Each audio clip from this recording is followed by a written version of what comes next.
Hey guys, welcome back to Electrical Car Repair Live. Our mission in the garage is to save you guys as much money as we can. That's why we make these absolutely free videos and we teach you how to fix your car for free. Let's go ahead and start on it now. In today's video guys, I'm going to do a little bit of explanation. If you have a code on Mercedes W204, okay, if you have a C-Class, it doesn't matter, most of them guys, with that 1.8 turbo engine, and you get a code for camshaft position sensor. Today will be some very important information that we are going to share with you.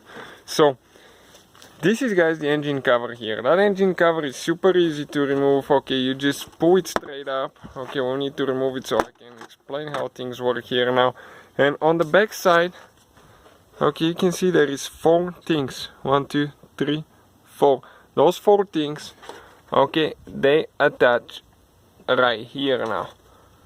So you look at the engine first, and it's a little bit complicated at first, but after a little bit of time everything starts making sense.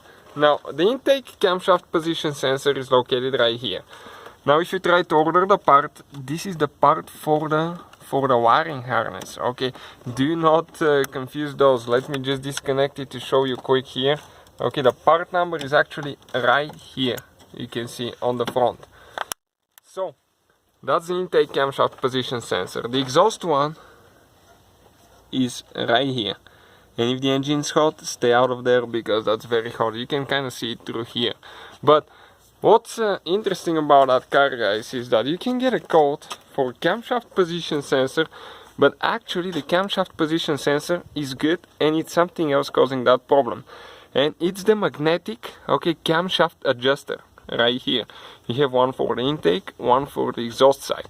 Now if that camshaft magnetic adjuster, it's pretty much a solenoid, magnetic solenoid, if it doesn't work, it can give you a code.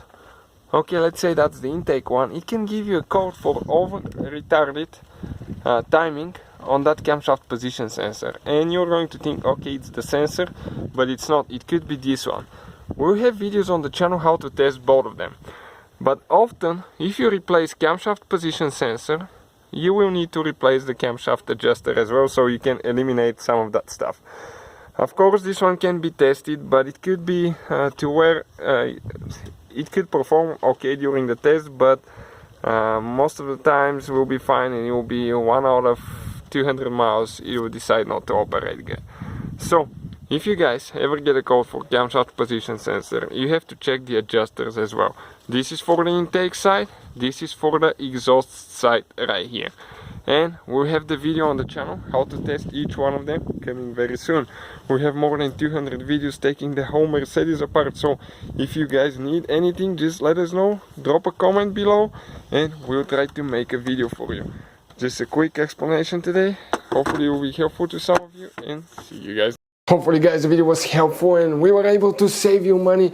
We guys have more than 19,000 free repair videos on our YouTube channels. Check them out. We have videos that can save you thousands of dollars in future repairs. Thank you for watching and see you guys next time.